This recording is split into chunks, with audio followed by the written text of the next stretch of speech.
If you ask someone what their favourite planet is, there's a good chance that they'll say Saturn. And there's no surprise why when you look at the beauty of Saturn's rings. Saturn's rings are made out of almost 95% of icy fragments. But it's not the only planet in the solar system that has rings. The ice giants Uranus and Neptune also have rings, but they look quite a bit different to Saturn's rings. And also, we've discovered rings around very small objects known as centaurs, which are just small rocky bodies that live between the orbits of Saturn and Neptune. But the thing is with the rings around Saturn and the ice giants is that for a very long time we haven't actually known how they got there. But a new model has been developed which may actually provide a solution to this problem and once and for all tell us how rings could form around planets in our solar system.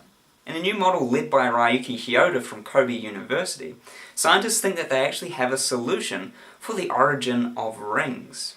To understand how this model works, we need to go way back in time, 4 billion years ago, back in the early solar system in a period called the Heavy Bombardment. In the Heavy Bombardment, the gas giants were actually migrating in the solar system, moving around in their orbits. And through gravitational interactions between the gas giants and everything else in the solar system, it became a very chaotic place. We still see scars of the heavy bombardment on the Moon and other terrestrial planets. But it may also be that the heavy bombardment led to the creation of the planetary rings. Of the things being thrown around by the gas giants, we suspect that there were thousands of kind of Pluto-sized objects floating around in the outer part of the solar system. What this group suggests is that these Pluto-sized objects that were being thrown around during the migration of the gas giants might have actually passed very close to the planets and through tidal forces been stripped to pieces as they flew a little too close to the planets. On the surface of things, this seems like a very good idea for explaining the origin of the rings. From what we know of the composition of Pluto-sized objects, they often seem to be very icy on their outer layers and a bit more rocky as you get in towards the centre. So depending on how these Pluto-sized objects interacted with the gas giants and how much of them got destroyed in their interactions, it may actually lead to the different ring compositions, like the 95% of ice around Saturn and the more rocky composition of rings around Uranus and Neptune. With their model, the group was able to test how likely it was that these Pluto-sized objects would actually interact with the planets. And what they found was that interactions were fairly common. They were happening multiple times for each of the planets we're interested in. And what they also found is the amount of material that was stripped off one of these Pluto-sized objects depended on how the object actually passed by the planet. So depending on how close the object was and how fast the planet or the object was spinning, you get different amounts of material being stripped off. What they generally found is between 0.1 and 10% of the Pluto-sized object's material would usually be stripped off and go into orbit around the planets. With an idea of how the material could get around the planets, the group then needed to work out if this material could be stable over a very long period of time and form the rings that we see today.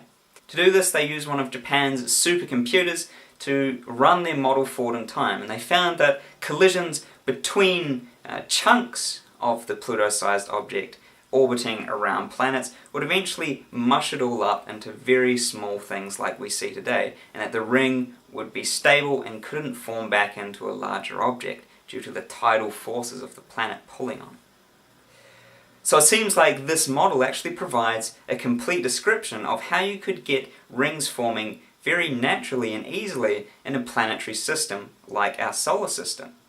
All that needed to happen was that you have these Pluto-sized objects forming, which is something that comes out of most planetary formation models. And the interactions between the gas giants and these little Pluto-sized things could lead to the formation of the rings. Now another thing that may feed into this and provide it with some more credibility is the picture of how the objects called centaurs got some rings. So at the very beginning of the video I mentioned that there were objects in the solar system called centaurs which we've found also have rings around them. Now I've actually done a video on why people think the centaurs have rings around them. So if you want to find out all the details of how we've worked out the origin of those rings, check out the video I'll link in the description below.